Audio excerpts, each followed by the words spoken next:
মানে ভাই আমাকে বলছিল পায়েল তোমার টোলের জন্য আমি নিয়েছি। না এটা আমি বলবো না, এটা দর্শক জানে। যদিও ভাবি আমি কাজ তো কাজই, আমার কাছে সব কাজই সবসময় সমান। প্ল্যাটফর্মে করছি সেটা থেকে ইম্পর্টেন্ট হচ্ছে আমার অ্যাক্টিংটা, আমি সেখানে সবসময় মনোযোগ দিয়ে করার চেষ্টা করি। সবাইকে আসসালামু আলাইকুম। মাত্র আজান দিল, একটু আগে সবাইকে দেখতে পাচ্ছিলাম, এখন কাউকে দেখতে পাচ্ছি না, কারণ আমি চোখে দেখি না, খুব কম দেখি চোখে। তো সবাইকে ধন্যবাদ এসেছেন আমাদেরকে শুভেচ্ছা জানানোর জন্য। নিশ্চয়ই ভালো লাগছে। আর আপনার যে প্রশ্নটা ছিল, এটা বেসিক্যালি আমার মনে হয় না যে এটা সিরিয়াস, কারণ একটু আগে আমি রাজভাইকে বলছিলাম যে ভাইয়া মনে হচ্ছে যে এটা আমি একক নাটক করছি, কারণ ভাইয়ার সাথে আমি অসংখ্য নাটকে কাজ করেছি এবং অনেক ভালো ভালো প্রশংসা পেয়েছি, দর্শক পছন্দ করেছে। তো ওই জায়গা থেকে মনে হচ্ছে এখন এই কাজটি করতে এসে যে ভাইয়ার এত বেশি সিরিয়াস, যেমন কালকে বলছিল যে সকাল 8টায় আসবা, মানে সে আগে চলে আসে এবং আমরা মনে হয় লেট করে আসি, যে তার এই সিরিয়াসনেস দেখে আমি নিজেও আসলে মানে অবাক যে অ্যাকচুয়ালি কি করব। এবং এই জায়গা থেকে মনে হয়েছে যে এটা একটা সিরিজ না, এটা আমার কাছে একদম একটা একক নাটকের মতোই।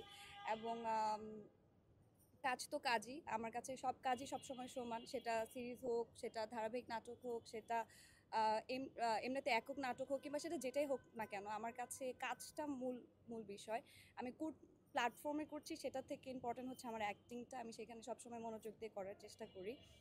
ওই জায়গা থেকে আসলে আমার এই কাজটি করার, এবং অসম্ভব সুন্দর একটি সুইট গল্পটির নাম হচ্ছে আমাদেরই গল্প।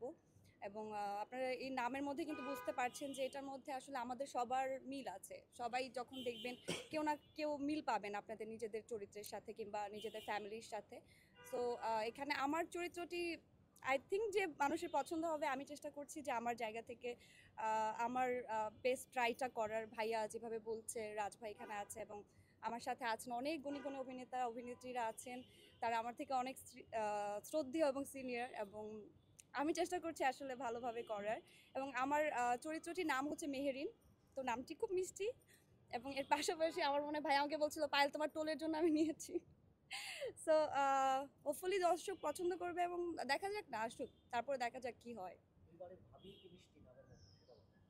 ভাবি এটা দর্শক জানে আসলে। না এটা আমি বলবো না, এটা দর্শক জানে। যদিও ভাবি আমি, তো লেটস সি দর্শক কিভাবে না এটা। এই তো। আর কিছু প্রশ্ন আছে আপনাদের? আরেকটা বিষয় হচ্ছে যে পায়েল যেহেতু দীর্ঘদিন পরে আরেকটা সিরিজে কাজ করছে, রাজবের সঙ্গে কাজ করছেন। রাজবের সঙ্গে আপনি এর আগেও কাজ করেছেন, একটু জানবো যে রাজবের সাথে আপনার অভিজ্ঞতা কেমন কাজ? আমি মানে নর্মালি কি হয়, একটা শুটিং সেটে গেলে অনেক সময় হয় যে কতক্ষণে বাসায় যাব, কতক্ষণে শুটিংটা শেষ হবে, কিংবা প্যারা লাগতেছে এটার পর আরেকটা সিন। কিন্তু এখানে আমার মনে হচ্ছে ভাইয়া এটা না এটা করবো না এটা করবো, মানে ভালো লাগে, মানে অনেক ফ্যামিলি এনভায়রনমেন্টে কাজ করা হয়। এটা ভাইয়ার একটা বড় গুণ। আর ভাইয়া অনেক থাকে না, অনেক মজা করে কাজ করে। মানে ফিল হয় না যে সেই স্ক্রিপ্ট ধরাই দেয় না যে এইটাই করো। আমরা আমাদের মতো করে কাজ করতে পারি, সিচুয়েশনাল অ্যাক্টিং করতে পারি। সো এটা অনেক বড় গুণ ভাইয়ার। আচ্ছা, একটা সময় আপনার যখন ইন্টারভিউ করছেন তখন আপনাকে আমি প্রশ্ন করছিলাম যে একান্নবর্তী পরিবারের যে পারিবারিক দ্বন্দ্বগুলো হয় সেগুলো এখন আর দেখা যাচ্ছে না। আপনি সে সময় বলছিলেন যে সে সময় হচ্ছে যে অনেকে হচ্ছে প্রডিউসার চায় না, অনেক সময় হচ্ছে সেরকম অ্যারেঞ্জমেন্ট হয় না। তো যেই ঘাটতিগুলোর কথা আপনি অতীতে বলেছিলেন সেগুলো কি সব ফিল আপ হচ্ছে এই নাটকের এই আমি বলছিলাম আসলে।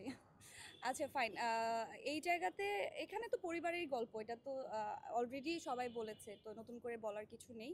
আর ঘাটতি বলতে আমি কিছু কিছু পাচ্ছি না, ঠিকঠাক আছে, একদম প্রপার আছে, মানে যা হওয়া উচিত তার থেকে বেশি আছে আমার মনে হয়। সিরিয়ালে কাজ করলে আসলে শেখার জায়গাটা কি?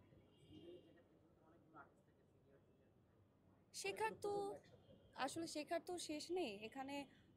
একটা প্লাস যে এখানে অনেক গুণী অভিনেতা অভিনেত্রীরা আছেন যারা আমার থেকে অনেক সিনিয়র, এবং এখানে রেগুলার কাজ করছি, একটা পরিবার হয়ে গেছে এখানে অলরেডি। সবার সাথে একটা ভালো সম্পর্ক হচ্ছে, কাজেরও বাইরে আমরা, যেমন আমি আপুর সাথে খুব সুন্দর করে সে আমাকে একটা জিনিস এনে বলছিল যে পায়লার সময় ভাগ করে খাই। সো এটা একটা বন্ডিং যে তৈরি হচ্ছে।